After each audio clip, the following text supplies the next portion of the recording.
use the coordinates to find the slope of the line. Okay? Um, well, let's just look at the graph just for a minute before we look at the coordinates. Let's start from this point, go upward 1 and over 1. You see what we're doing?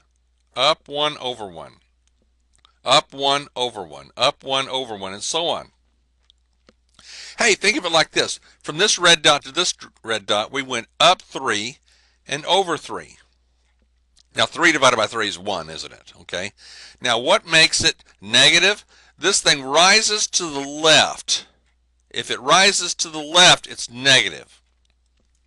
So before I even start this, I know what the slope is. It's a negative 1, isn't it?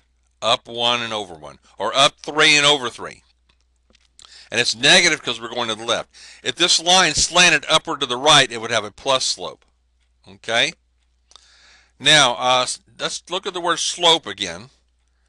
This is a very steep curve, isn't it? Okay? So it has, looks like it's rising 1, 2, 3, 4, 5, 6, 7 and over 1. Or maybe 8 and over 1. Okay? So this is a big slope. It's rising quick. This slope is rising slower, isn't it? Okay, it looks like it's going up 1 and over about 3 or 3.5, somewhere in there.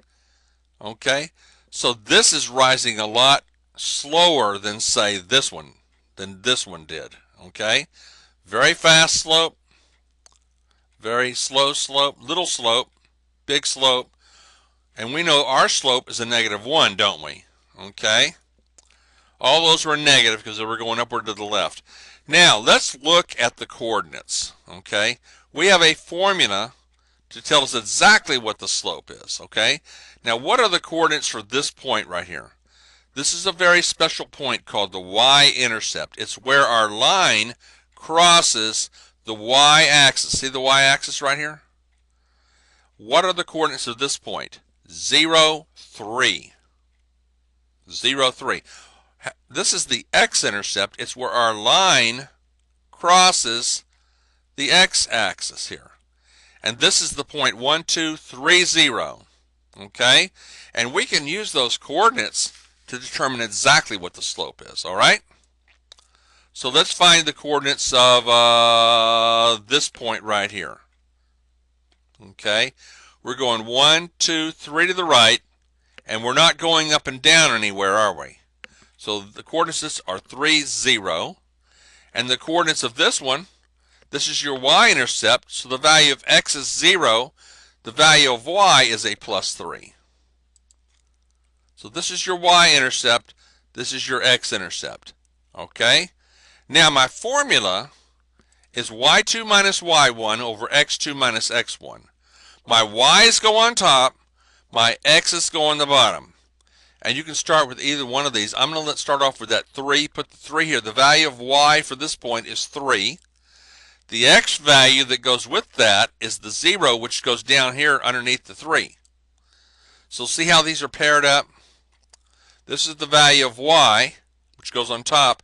The value of x, which corresponds to that particular y, goes down here.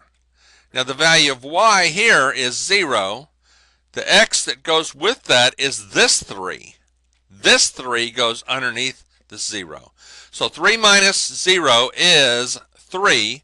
0 minus 3 is a negative 3. When you divide those, you get minus 1. Okay? So you can see it graphically. Okay? It's rising 3. See that? It rises 3. And it goes 3 to the left, doesn't it? I like drawing a little rectangle through the 2 points.